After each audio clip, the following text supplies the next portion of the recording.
You've been running on decisions you didn't fully make. Small ones. Automatic ones. The kind that don't feel like choices because they happen before you even notice.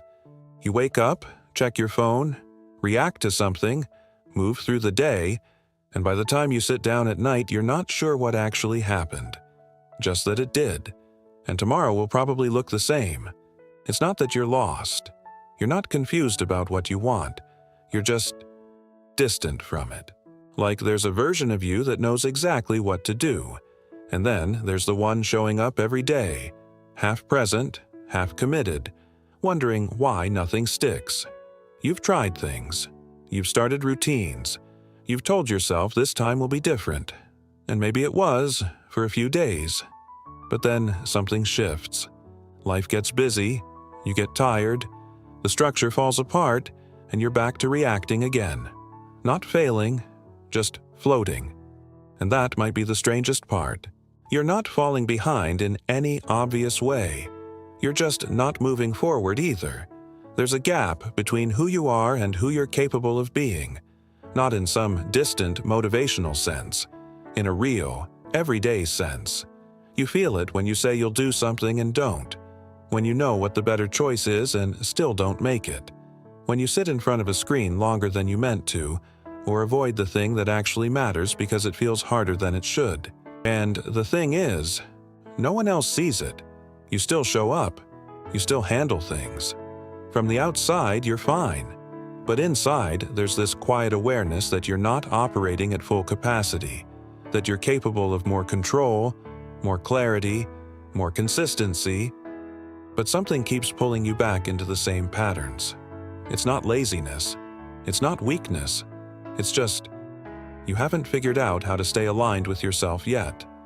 Most people live this way. Not dramatically. Not in crisis. Just in a low-grade state of internal friction. They know what they should do, but they don't do it. They want to be disciplined, but they're inconsistent. They set intentions, but those intentions dissolve under the weight of a normal day. And it's not because they don't care. It's because life is full. Work, relationships, responsibilities, the constant hum of notifications and demands. There's always something pulling attention. Always a reason to delay, to compromise, to tell yourself you'll get to it later. So people adapt. They stop expecting too much from themselves. They lower the bar just enough to avoid disappointment. They tell themselves they're doing fine, and in most measurable ways, they are. But there's still that feeling, that sense of being slightly out of sync with their own potential. It shows up in small ways. The project that never gets started. The habit that never becomes automatic. The decision that gets postponed until it's no longer relevant. And none of these things feel like failures in the moment. They just feel like life. Like the normal compromises adults make to get through the day. But over time, it adds up. Not into regret, necessarily. More like a dull awareness that you're not quite in control. That your days are happening to you more than you're shaping them. That you're reacting more than you're deciding. And the hard part is, you can't point to a single moment where it went wrong. It's just the accumulation of 1,000 small choices that didn't align with the person you wanted to be. And here's what makes it harder. The world rewards functioning. As long as you show up, meet deadlines, handle your responsibilities, no one asks whether you're actually in control of your life. No one checks whether you're living intentionally or just managing chaos. So you keep going, you keep adapting, and the gap between who you are and who you could be just stays there. It's not dramatic. It's not a breakdown. It's just the quiet reality of being an adult who hasn't yet figured out how to master the small, unglamorous act of following through on what you say matters to you. I used to think self-mastery was about willpower, that it was about being strong enough to resist temptation, disciplined enough to push through discomfort, focused enough to ignore distractions. I thought it was a battle, something you had to fight for every single day. And in some ways, that's true. There is effort involved. There is resistance. But the more I paid attention to my own patterns, the more I realize that willpower isn't the foundation. It's more like the emergency reserve, the thing you rely on when everything else is broken down. Self-mastery isn't about forcing yourself to do things. It's about designing a life where the things that matter don't require force, where the right actions feel natural because you've removed the friction that made them hard in the first place, where consistency isn't a constant negotiation with yourself, but just what you do. And that shift in perspective changes everything. Because if self-mastery is about willpower, then you're always at war with yourself, always trying to override your instincts, suppress your desires, push through resistance. And that works for a while, but eventually you run out of energy. Eventually, you slip. And when you slip, you assume it's because you're weak, because you didn't want it enough, because you failed. But what if the problem wasn't you? What if the problem was the setup? What if you were trying to build self-mastery on a foundation that was never designed to support it? I started asking myself, what does it actually take to follow through? Not in a perfect world, but in a real one. A world where you're tired, where you have 100 other things demanding your attention, where motivation comes and goes like weather. What has to be in place for you to still do the thing that matters? And the answer wasn't discipline. It was clarity. It was structure. It was reducing the number of decisions I had to make in the moment, so that when the moment came, I didn't have to think. I just had to act. Because here's the thing. Every time you have to decide whether to do something, you create an opportunity to say no. Every time you rely on how you feel in the moment, you introduce uncertainty. And uncertainty is where consistency dies. Self-mastery isn't about becoming a different person. It's about removing the obstacles between who you are now and who you're capable of being when everything is aligned. Most people think self-mastery is this grand, abstract thing, a state you reach after years of discipline and sacrifice, something reserved for monks, athletes, high performers. But that's not what it is. Not really. Self-mastery is just the ability to do what you said you would do, even when you don't feel like it, even when no one's watching, even when it would be easier to do something else. It's not about perfection. It's not about never slipping. It's about closing the gap between intention and action, about making your behavior match your values, not just on the days when you're motivated, but on the boring, average, unremarkable days when nothing feels urgent. And that sounds simple. But simple doesn't mean easy. Because the reason most people struggle with self-mastery isn't that they don't know what to do. It's that they don't know how to stay committed when the initial excitement fades, when the routine becomes repetitive, when no one's congratulating them for showing up. So let's talk about what actually builds that capacity. Not in theory, in practice. First, you have to stop treating self-mastery like a personality trait, like something you either have or you don't. It's not. It's a skill. And, like any skill, it's built through repetition, through doing the thing over and over until it stops feeling like a decision and starts feeling like identity. But here's where most people go wrong. They try to build too much at once. They decide they're going to wake up early, work out, eat clean, meditate, journal, read, and completely overhaul their life in 1 week. And it works. For a few days, maybe a week, and then it collapses. And they assumed they failed because they weren't disciplined enough. But the problem wasn't discipline. The problem was load. You can't build self-mastery by taking on more than your system can handle. You have to start smaller than feels significant, smaller than feels impressive. Because self-mastery isn't built in the big moments. It's built in the small ones, the ones no one sees, the ones that don't feel like they matter. You want to develop self-mastery?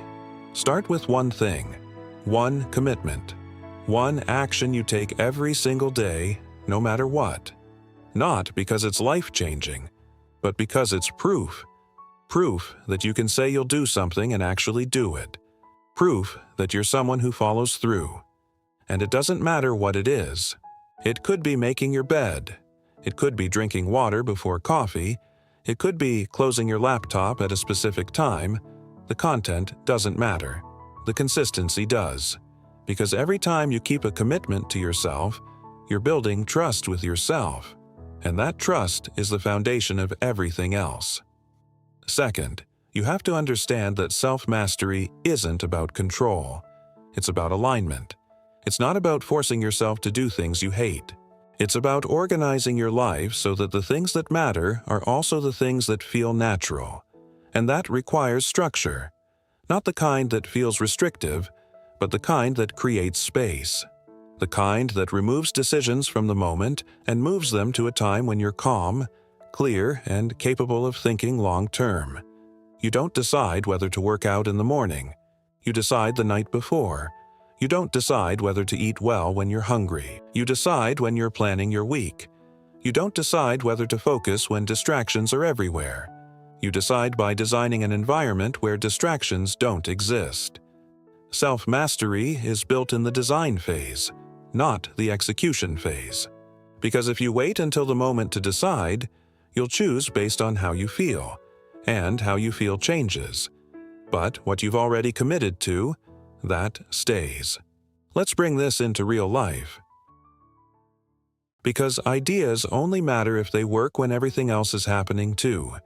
You wake up, not because you're excited, not because you slept perfectly, just because it's time, and there's a part of you that wants to stay in bed, that wants to scroll, that wants to ease into the day slowly. But you don't. Not because you're superhuman, but because you decided last night that you wouldn't, and you trust past you more than you trust how you feel right now. So you get up. You do the one thing you committed to. Maybe it's 10 minutes. Maybe it's 5. It doesn't matter. What matters is that you said you would, and you did. And that small act, it shifts something. It reminds you that you're capable of following through, that you're not just reacting. You're choosing. And then the day unfolds. Work, emails, meetings, interruptions. 100 small decisions that could pull you off course.